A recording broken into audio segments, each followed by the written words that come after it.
लेकिन विज्ञान यहाँ तक ही नहीं रुका। कुछ ही दिनों बाद वैज्ञानिकों ने बनाया हाइड्रोजन बम। ये काम करता है न्यूक्लियर फ्यूजन पर, यानी वही प्रक्रिया जो सूरज के अंदर होती है। भारत के बाद पाकिस्तान ने भी परमाणु हथियार बनाने की दौड़ शुरू कर दी। इस कार्यक्रम के पीछे सबसे बड़ा नाम था AQ खान, जो कि था तो इंडिया का, लेकिन काम पाकिस्तान के लिए करता था, जहां दोनों पक्ष पूरी तरह से तबाह हो सकते हैं। क्या आप जानते हैं कि दुनिया की सबसे बड़ी सैन्य ताकत यूनाइटेड स्टेट के पास इतने परमाणु हथियार हैं कि ये ईरान जैसे देश को तो मिनटों में ही तबाह कर सकता है। क्योंकि न्यूक्लियर अटैक एक बटन दबाने जितना आसान नहीं है, जिसके पीछे कई बड़े कारण हैं, जिसके बारे में हम आगे बात करेंगे। 1940 के दशक में जब सेकंड वर्ल्ड वॉर चल रही थी, तो वैज्ञानिकों के मन में एक बड़ा सवाल खड़ा हो गया, क्या ऐसा कोई हथियार बनाया जा सकता है जो कि पल भर में ही पूरा युद्ध खत्म कर दे। इसी सोच से जन्म हुआ मैनहट्टन प्रोजेक्ट का, एक गुप्त वैज्ञानिक मिशन जहां हजारों वैज्ञानिक काम कर रहे थे। इस मिशन के वैज्ञानिक निर्देशक थे जे रॉबर्ट ओपनहाइमर। 16 जुलाई 1945 को अमेरिका के रेगिस्तान में एक ऐसा प्रयोग हुआ जिसने इतिहास बदल दिया, और इसे नाम दिया गया ट्रिनिटी न्यूक्लियर टेस्ट। इसके कुछ ही हफ्तों बाद दुनिया ने परमाणु हथियारों की असली ताकत देखी। 6 अगस्त 1945 को जापान के हिरोशिमा शहर पर दुनिया का पहला परमाणु बम गिराया गया। यह घटना इतिहास में दर्ज हुई एटॉमिक बॉम्बिंग ऑफ हिरोशिमा के रूप में। इसके सिर्फ 3 ही दिन बाद दूसरा हमला हुआ नागासाकी पर, जिसे कहा जाता है atomic bombing of Nagasaki.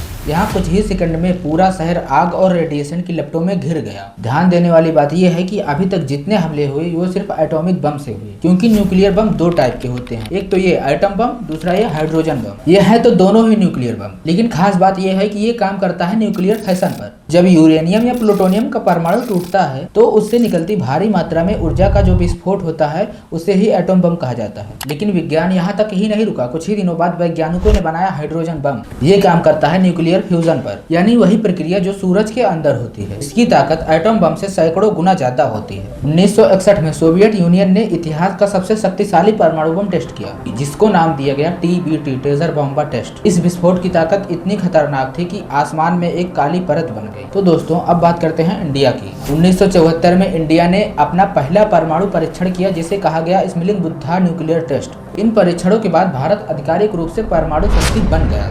Bharat के बाद पाकिस्तान ने भी परमाणु हथियार बनाने की दौड़ शुरू कर दी। इस कार्यक्रम के पीछे सबसे बड़ा नाम था AQ खान, जो कि था तो इंडिया का, लेकिन काम पाकिस्तान के लिए करता था।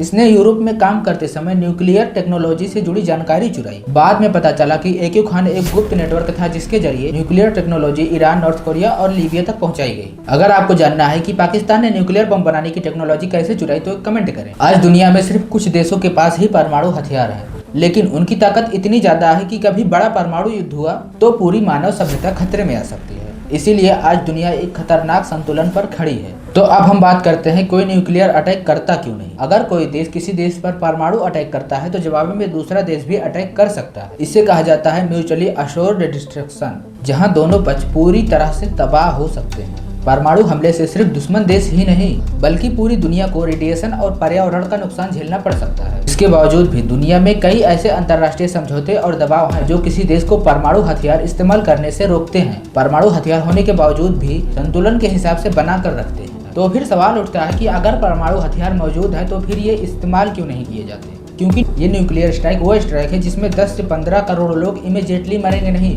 जलकर राख बन जाएंगे। क्योंकि ये जो न्यूक्लियर वेपन होता है, आपकी जानकारी के लिए बता दूं, इसका तापमान सूरज की सतह पर जितना तापमान होता है उससे भी कई गुना ज्यादा होता है। इसीलिए 10 से 15 करोड़ लोग इमीडिएटली मरेंगे ही, बाकी रेडियो एक्टिव लाशें बन जाएंगे। जो सोचेंगे हम मरे क्यों नहीं, करीब 40 से 45 करोड़ लोग।